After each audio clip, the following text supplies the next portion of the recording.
L'histoire de la Commune de Paris a duré 73 jours, 2 mois et demi. C'est court, mais extrêmement violent pour les femmes et les hommes qui ont connu cette lutte fratricide entre fédérés et Versaillais. La Commune de Paris a laissé une trace indélébile dans l'histoire des Français. C'est un terrible affrontement entre deux mondes. Un pays conservateur et résigné après la défaite face aux Allemands en 1870 et une population, parisienne en l'occurrence, qui veut une révolution et une république assez utopique et qui aussi incarne un romantisme fou. Il faut comprendre le contexte. Napoléon III a été fait prisonnier par les Prussiens, à qui il a déclaré la guerre, à Sedan le 2 septembre 1870. Paris est assiégé. Un siège terrible dans cet hiver particulièrement rigoureux. Souvenez-vous, on va même manger les animaux du zoo. Gambetta quitte Paris en ballon pour rejoindre Tours et tenter de rallier une armée pour se battre en vain. Thiers choisit donc la capitulation. Une capitulation humiliante qui va coûter à la France l'Alsace et la Lorraine. Non, les Parisiens, exaltés par d'ardents révolutionnaires, ne vont pas accepter la fatalité dictée par les Versaillais. La ville s'insurge et prend les armes. On appelle ça une guerre civile. Elle sera courte, on l'a dit, et terrible. Officiellement, 17 000 morts dans les rangs communards, sûrement beaucoup plus, sans compter les milliers de déportés en Nouvelle-Calédonie. La répression a eu la main lourde et le cœur impitoyable. Le mouvement communard, il est réellement anticlérical, parce que l'Église s'était compromis avec le pouvoir, d'une part, et puis on sait qu'il y a eu le syllabus qui condamnait le socialisme. Or, le peuple de Paris, du moins celui qui prend les Bastilles, était quand même athée, plutôt athée. Par contre, au niveau des congrégations, la lutte était beaucoup plus engagée.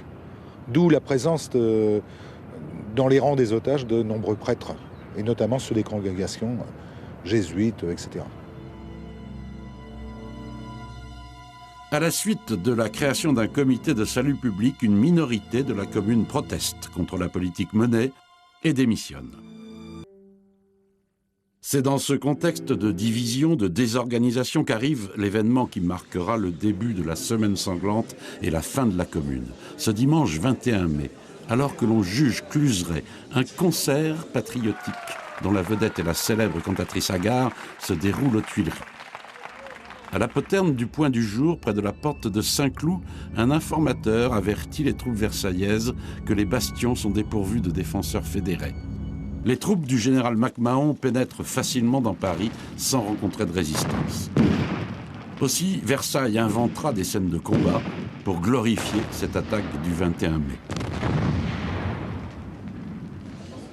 Le conseil de la commune n'apprendra la nouvelle qu'à la fin de la journée. Ce sera sa dernière séance.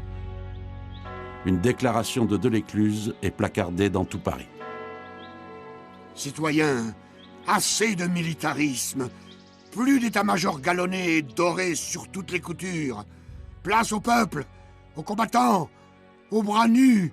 L'heure de la guerre révolutionnaire a sonné. Citoyens, vos mandataires combattront et mourront avec vous s'il le faut. Mais, au nom de cette glorieuse France, mère de toutes les révolutions populaires, foyer permanent des idées de justice et de solidarité qui doivent être les lois du monde, marchez à l'ennemi. La commune compte sur vous. Comptez sur la commune. « 900 barricades tenues par des hommes de tous âges, mais aussi des femmes et des enfants, se dressent dans la capitale. Le 23 mai, les Versaillais progressent, enlèvent la Concorde, la gare Montparnasse, la place d'Enfer et s'emparent des canons fédérés à l'école militaire. Pas de prisonniers, les communards, ou supposait-elle, sont immédiatement fusillés. Sous l'effet des obus de Versailles, les immeubles flambent, mais les insurgés sont aussi à l'origine des incendies pour tenter de s'opposer à l'avancée des troupes versaillaises. Les communards se battent avec acharnement au carrefour de la Croix-Rouge, au Batignolles, à la place Clichy. Le général Dombrowski est tué sur une barricade rue Mira. Le 24 mai, de la rue Royale à la préfecture de police, en passant par les Tuileries, Paris brûle. Et à l'intérieur du Panthéon, on se bat au corps à corps. Et à la place Blanche, ce sont des femmes qui défendent les barricades.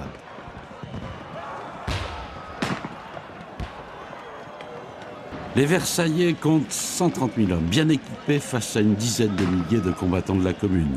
Ils enlèvent la ville en 5 jours par mouvements tournants qui prennent à revers les barricades. Il ne reste aux communards que les buttes Chaumont, Belleville, le Père-Lachaise, dont les canons pilonnent les Versaillais jusqu'à épuisement des munitions. Le 26 mai, la lutte se concentre autour de la Bastille, qui tombe à la fin de la journée. Millières est fusillé sur les marches du Panthéon en criant « Vive l'humanité !»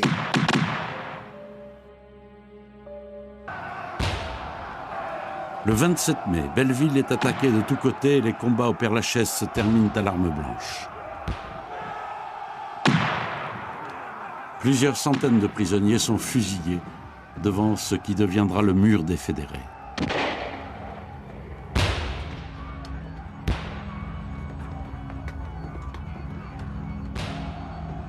Et la dernière barricade tombera le 28 mai. Il y avait sur Paris un dôme de fumée. Le vent apportait comme un vol de papillons noirs des fragments de papier brûlé. Versailles étendit sur Paris un immense linceul rouge de sang.